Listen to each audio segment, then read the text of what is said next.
The settlement of New Haven stretched across the valley like a scar on the landscape, carved from forests that had grown untouched for millennia. The buildings were made from local stone and reinforced with metal from the colony ships that had brought humans to this alien world so many years before Lucas. Porter stood at the edge of the settlement, staring at the distant mountains where clouds gathered in strange patterns. He was only 10 years old, but his eyes held the kind of intelligence that made adults uncomfortable. When they met his gaze, the planet was called Kepler-2b by the scientists. But the three dominant species that ruled this world had their own names for it. These alien races had coexisted for thousands of years before humans arrived, and they did not welcome newcomers easily. The humans were allowed to settle in designated zones, to farm and build, but always under the watchful eyes of the alien government. The three species maintained order through law and force, and they tolerated humanity's presence only because Earth had proven itself a valuable trading partner. Lucas had lived his entire life on this world. His mother, Dr. Emma Porter, was a xenobiologist who studied the native creatures with careful attention and scientific precision. His sister Grace was 16 and worked as a scout for the colony, mapping the safer territories where humans could expand their settlements. His father had died 4 years ago in an accident, leaving his mother to raise both children alone on the morning that changed everything. Lucas was helping his mother collect samples from the forest edge when they heard the sound. It was a roar that vibrated through the earth and echoed off the mountains. Unlike anything Lucas had ever heard before, his mother grabbed his hand and pulled him back toward the settlement. Her usual calm replaced with visible fear. They ran through the trees, and Lucas could hear other humans shouting, calling warnings from the settlement. The roar came again, closer this time, and when they broke through the tree line, Lucas saw it. The creature was enormous, at least twice the size of a human house, with scales that shimmered between deep green and black as it moved. The wings folded against its back were scarred and damaged, as if the beast had been in terrible battles. The head was angular and cruel, with eyes that burned like molten gold as it surveyed the settlement below it. The dragon, as everyone would later call it, threw its head back and released another roar that made the building shake. Soldiers appeared within moments, armed with weapons that humans had never had to use against anything on this world before. They formed offensive lines, trying to keep the creature away from the densest parts of the settlement. The dragon did not attack the soldiers. Instead, it turned its massive head toward the mountain range, as if searching for something in the distance. Then it spread its damaged wings and launched itself into the air. The colony fell into chaos. The alien government was contacted immediately. The three species convened an emergency council. The message came back within hours. Humans would have 48 hours to contain, capture, or kill the creature, or the alien government would handle it themselves, and they would do so in whatever way they saw fit. Collateral damage to the human settlement would not be their concern. Emma Porter brought Lucas and Grace together that evening. In their small home, she had always believed in speaking to her children as if they were intelligent beings, not dolls to be protected through ignorance. The creature is intelligent, Emma said, her voice carrying absolute certainty. Lucas and Grace waited for her to explain. She had studied hundreds of alien species across the galaxy before coming to Kepler-2b. The behavior pattern we observed today is not random. It is not the mindless thrashing of a beast. In fact, it is deliberate and purposeful. What was it looking for? Lucas asked, his mind already racing through possibilities. His mother looked at him with something like pride in her expression. That is the question we need to answer before they kill it, she said. Lucas felt something shift inside him, some internal compass spinning toward a new direction. The adults around him saw a monster. They saw danger. They saw something that needed to be destroyed. But in his mind, Lucas could see something else. He could see a creature searching for something it had lost. And he wanted to know why that night, unable to sleep. Lucas stood at his window and stared toward the mountains. He could not see the dragon in the darkness, but he could feel its presence somehow, as if the world itself was holding its breath. The creature had come searching for something, and the colony planned to kill it before they understood what that something was. Lucas made decision in that moment. He would find out the truth about the dragon. He would discover what it was searching for, and he would prove to the adults that understanding was possible where they saw only danger. It was a promise he made to himself, a truth he held in his young heart as the night deepened and the mountains kept their ancient secrets. The next morning, Lucas told his sister Grace about his plan to search for evidence about what the dragon wanted. Grace worked as a tracker and scout, and she knew the forest better than anyone in the settlement.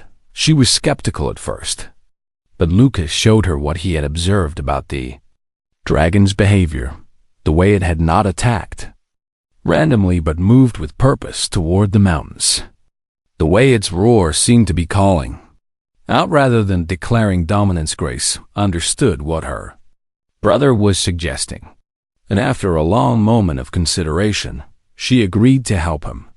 They would need to be careful, moving away from the main settlement where the military was stationed and the alien patrols were increasing each day. The government was bringing in more soldiers every hour, preparing for a full assault on the creature. They had only a small window of time before the dragon was hunted down. They left before dawn, armed with supplies and moving quietly through the forest. Lucas moved behind his sister, who kept her hand raised, reading the signs that most people would never notice: the bent branches, the disturbed earth, the way the birds had ceased their morning songs. All told her the story of what had moved through this place as they traveled deeper into the unexplored regions beyond the settled territory. The evidence became impossible to ignore. There were scales, some as large as a human hand, scattered across the ground in places where the dragon had rested.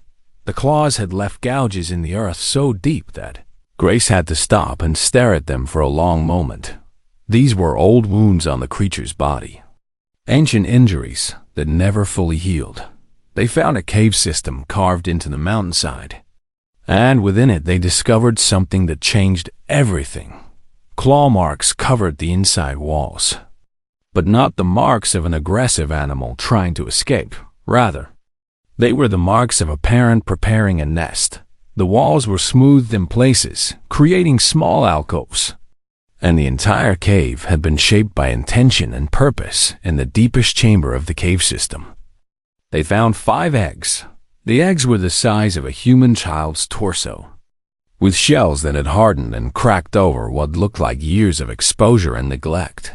The temperature in the chamber was cold, far colder than it should be, and the eggs showed no signs of life. Lucas knelt beside the nearest egg, and his heart broke for the creature that had abandoned them, because now he understood the dragon had been searching for something precious. And that something was family. It had been searching for these eggs. Grace and Lucas exchanged looks, and her expression mirrored what Lucas felt: a terrible understanding of what had happened, and a new resolve about what needed to be done.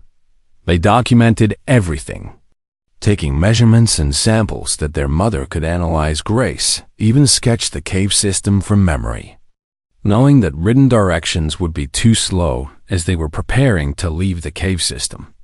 Lucas heard movement outside, heavy footsteps and the sound of multiple soldiers discussing patrol routes in the alien language. The military had sent search teams into the forest, expanding their net to find and contain the dragon. Lucas and Grace froze, pressing themselves against the cave wall as alien soldiers passed by the entrance.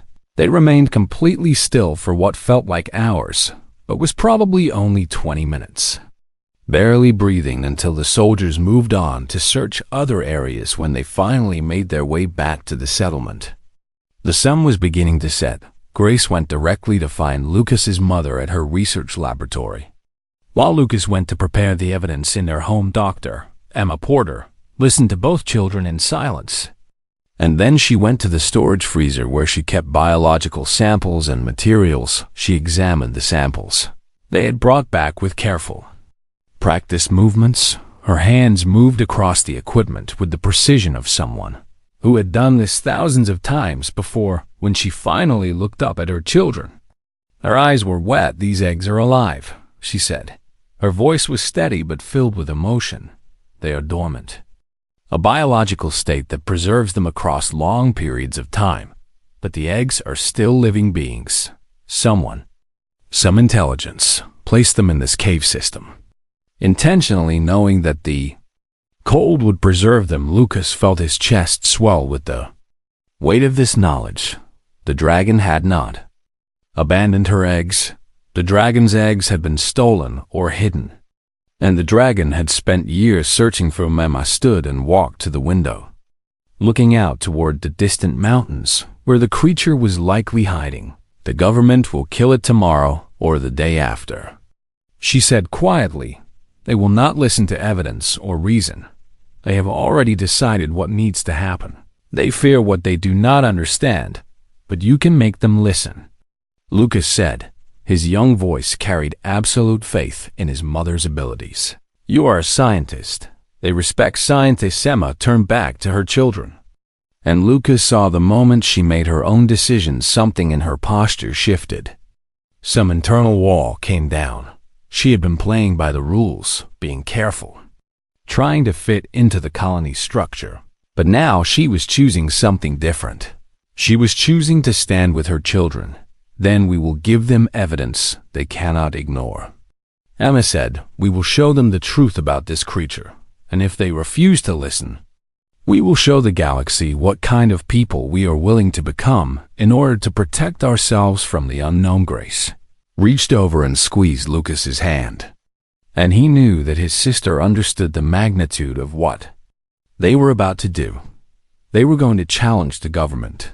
They were going to stand against the alien council and everything the settlement had built itself upon, and they were going to do it for a creature that could destroy them all if it chose to. But Lucas believed, with the fierce conviction of a child who sees clearly, that the dragon would not harm them if they could only reach it. If they could only make it understand that they were trying to help, then everything might change, and maybe, just maybe, his mother was right about what kind of people they wanted to be. The military operation was set to begin at dawn. The colony had been divided into two parts: those who agreed with the government's decision to destroy the dragon and those who harbored doubts but remained silent for safety. Lucas's family had chosen a different path. They would work through the night to gather every piece of evidence they could find that might prove the dragon's intelligence and capacity for emotion. Emma Porter worked in her laboratory, analyzing the eggs while her children sorted through historical records stored in the colony database. Emma had access to the archives that documented humanity's first encounters with the planet and its native inhabitants.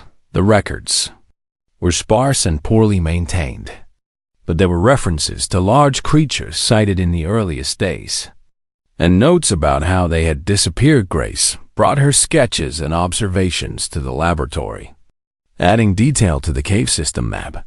She realized with growing certainty that the location of the eggs was no accident. Someone had placed them there intentionally, in a location where they would be preserved. The eggs were dormant but viable, waiting for the day when their mother might return to claim them. Around 3 in the morning, as the colony still slept, Lucas sat looking at the old records and found something that made him call out to his mother.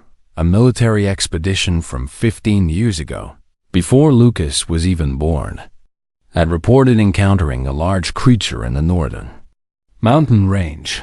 They had documented injuries from the encounter and had noted the loss of precious biological specimens collected from the native population. Emma read the notation and went very still. They took the eggs, she said, her voice carrying absolute certainty from the military expedition. The creature defended them. But the soldiers overpowered it. They took the eggs back to the settlement, and then someone made the decision to hide them. The cave was a preservation site, maybe created long ago for native creatures, and someone used it to hide evidence of what had been stolen. Grace looked at her mother with shock in her eyes. Who would do that? Who would authorize something like that? Emma did not answer immediately, but Lucas understood even without the spoken words. The answer was that it did not matter who gave the order or who carried it out. Someone in the colony had valued scientific curiosity or military advantage enough to steal a mother's children, and now they were preparing to kill that mother for having the audacity to search for them. By the time dawn broke, the evidence was compiled and organized.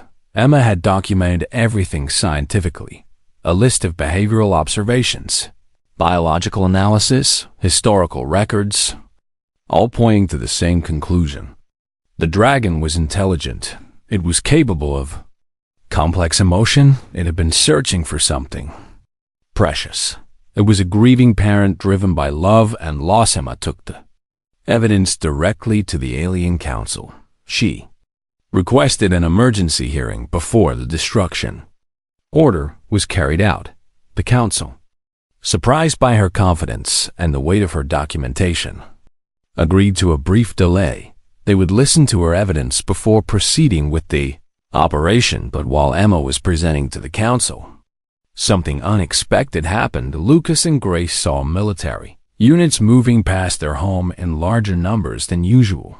They were moving toward the deep forest, moving toward the mountains where the dragon had been observed. Lucas felt panic rise in his chest.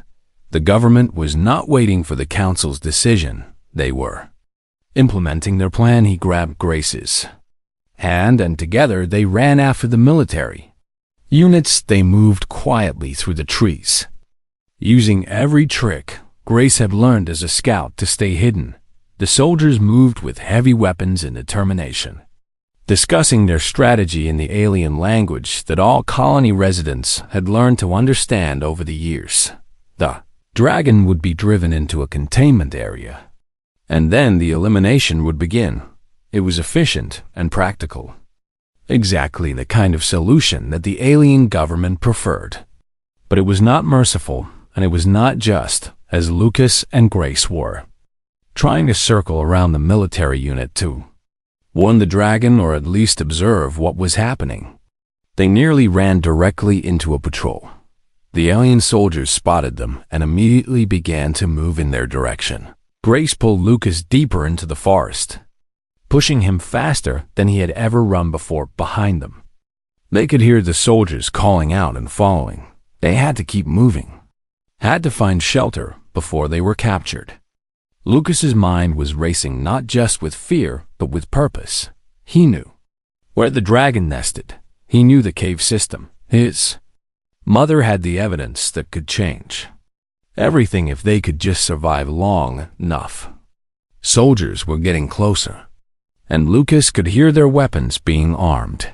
The alien language crackled with orders and coordinates. They were herding the dragon toward the settlement, trying to force it into an open area where they could eliminate it with overwhelming force. Lucas and Grace pushed forward, moving through terrain that became increasingly rough and dangerous. They scrambled over rocks and slid down slopes, putting distance between themselves and the pursuing soldiers. Finally, when Lucas's lungs burned and Grace was gasping for breath, they found what they were looking for. Cave system appeared before them like salvation. The entrance was partially hidden by vegetation, and they slipped inside, moving quickly away from the entrance. Lucas pulled out the light source his mother had given them, and they moved deeper into the darkness. What they heard a moment later made them both freeze completely. The roar of the dragon echoed through the mountain, a sound of fury and pain. It was being driven toward them by the military forces. The sound bounced off stone, walls, and seemed to come from everywhere at once. Lucas and Grace could do nothing but wait and hope that the darkness of the cave would hide them as the sounds of pursuit grew louder. The dragon's roar came again. And then something remarkable happened.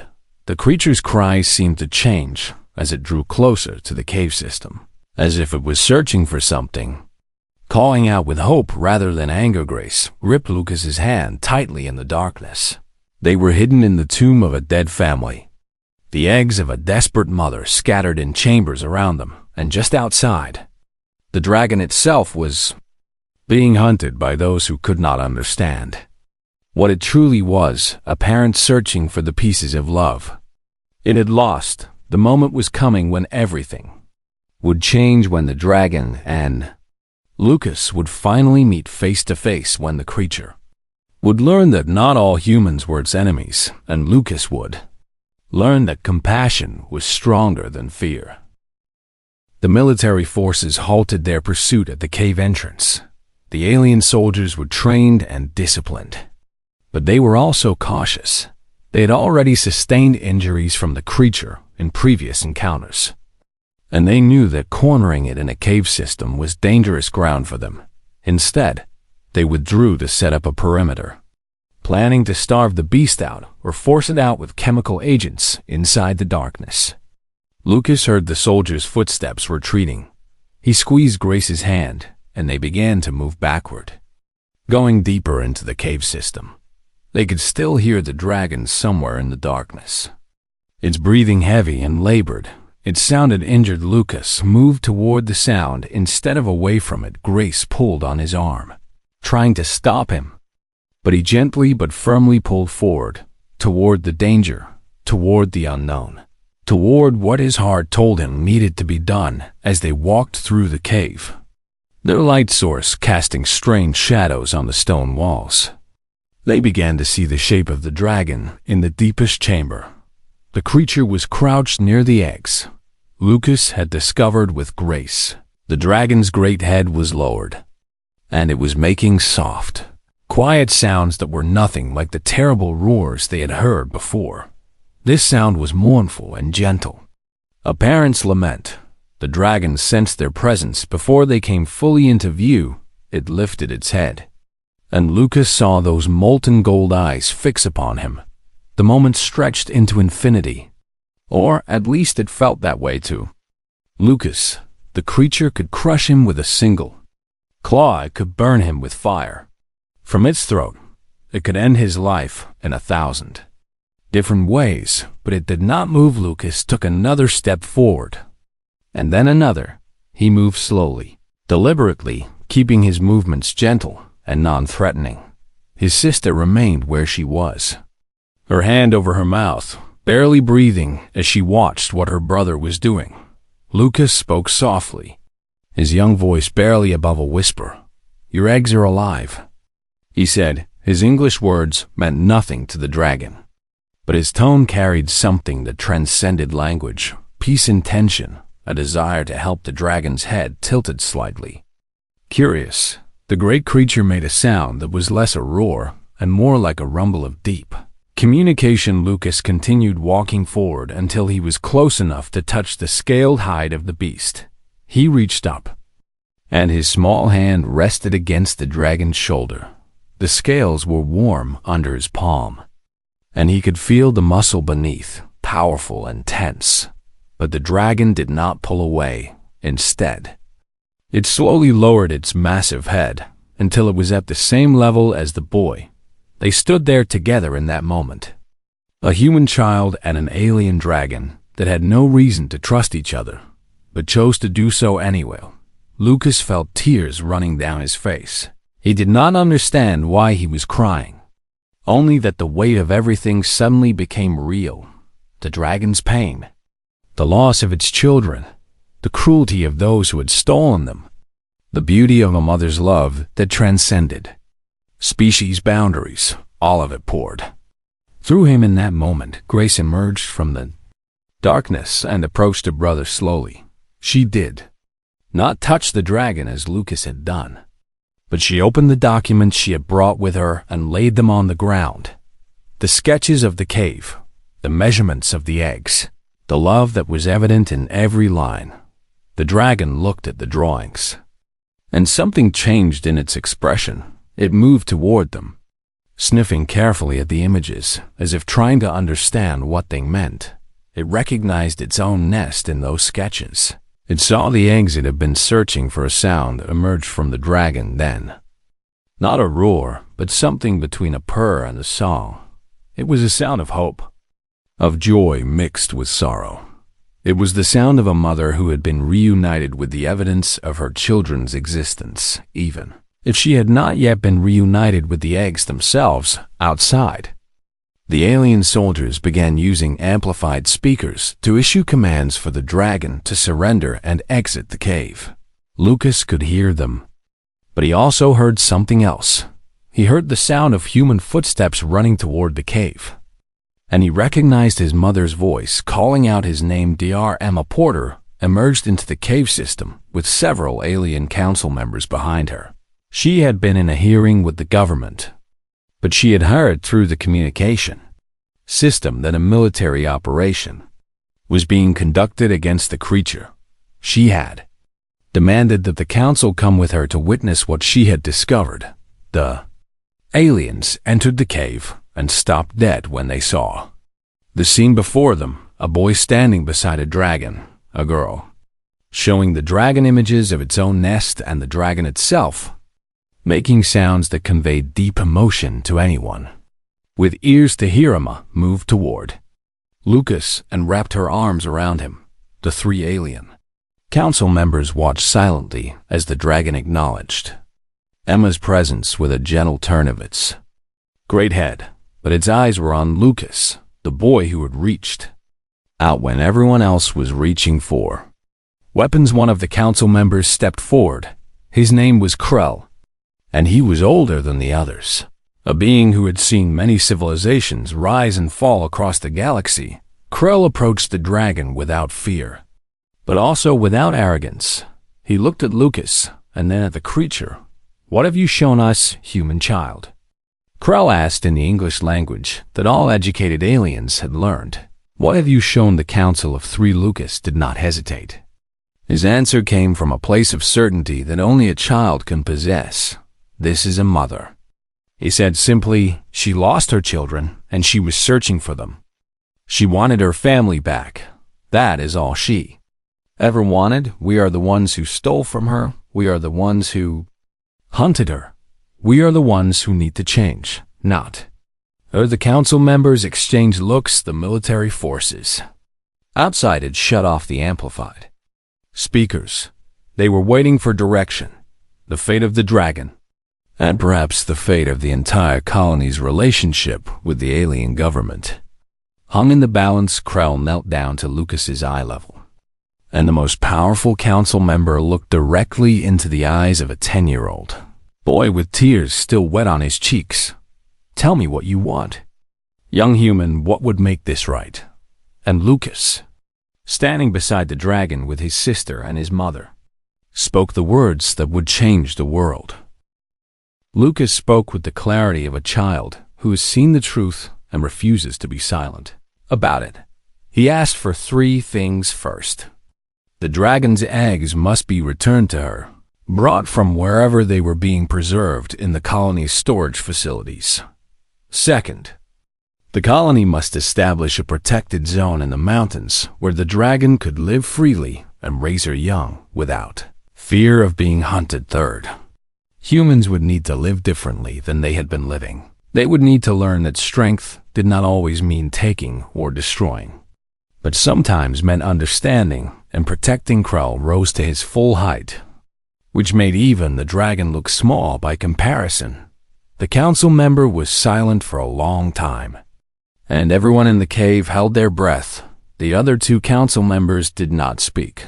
They seemed content to let Krell make the decision, as if they understood that something profound was happening that required wisdom rather than mere protocol. "The eggs will be brought here by noon," Krell said. His voice echoed through the cave with absolute authority that left no room for argument. "A protected zone will be established in the northern territories. spanning from the mountains to the river valley. Your kind will not be permitted to hunt or harm the dragon or her young in this territory. And in return, the dragon will maintain peace with the human settlements. She will not attack your people as long as you do not attack hers." Grace squeezed Lucas's hand so hard it hurt, but he did not pull away from the darkness outside the cave. They could hear the soldiers beginning to withdraw, their footsteps echoing away down the mountain slope. The military operation had been called off. The dragon would live, but Krull was not finished, his ancient eyes fixed on Lucas with an intensity that made the boy feel very small yet somehow very important. "This is an unusual outcome," he said. "There are those among my people and among the other species who will question this decision, who will call it weak or foolish. But I have learned in my long existence that sometimes what appears weak is actually the greatest strength. There is more strength in a child choosing compassion than in 1,000 soldiers choosing destruction." You have reminded us of something we had forgotten in our pursuit of order. The morning sun began to illuminate the cave entrance.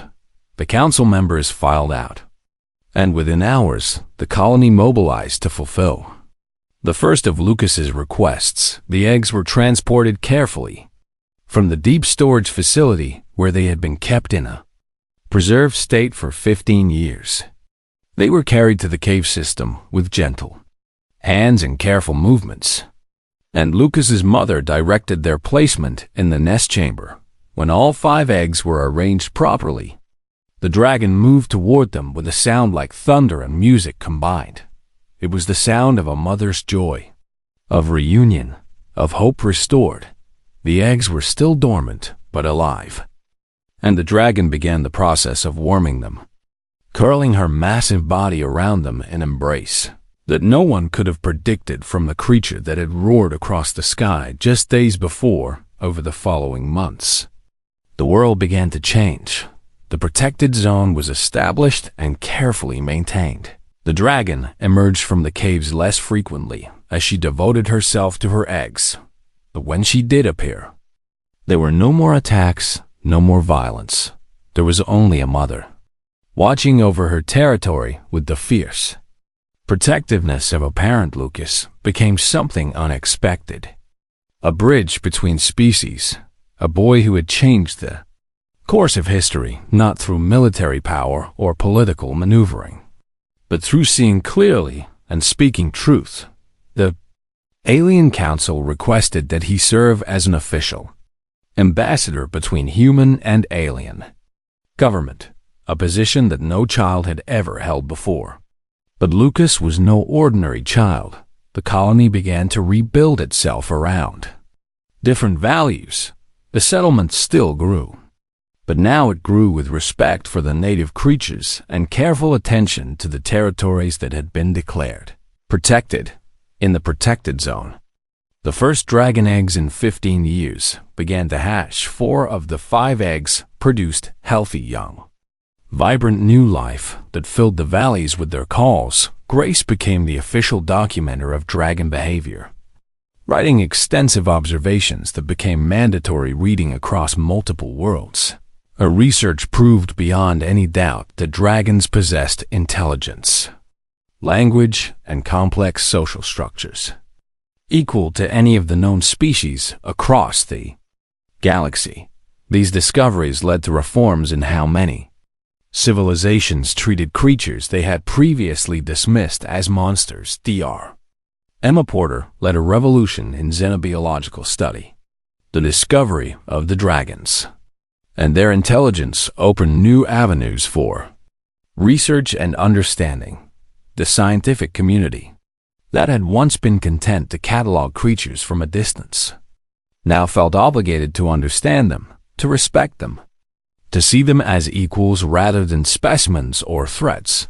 By the time Lucas was 18 years old, much of galactic politics had shifted because of the lessons learned on Kepler 2b, the concept that understanding could replace force.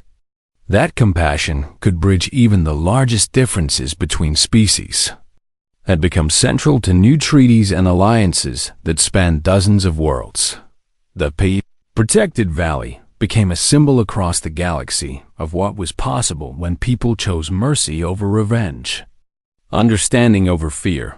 The dragons raised their young there, and occasionally they could be seen soaring over the mountains, their wings catching the light like living jewels. Lucas stood at the edge of the forest on his 18th birthday, watching those dragons fly.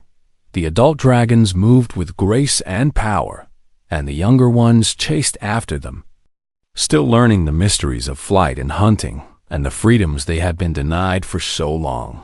His sister Grace stood beside him, sketching their movements as always. His mother was in the colony below, teaching a new generation of scientists about the importance of respect in the pursuit of knowledge. The boy who the world had said was impossible, the child whose gentle heart had challenged the military and the government and the very foundations of how species treated each other, stood at the border between two worlds, knowing that he had changed something fundamental in the nature of all things. The dragon he had touched in that dark cave, the mother who had lost and found her family again, soared overhead and released a call that might have been a greeting. Lucas raised his hand, and in that gesture was all the promise of a future where humans and dragons and all the varied species of the galaxy might learn to live together, not as conquerors and conquered, but as neighbors sharing the same beautiful, complicated, dangerous, wonderful world.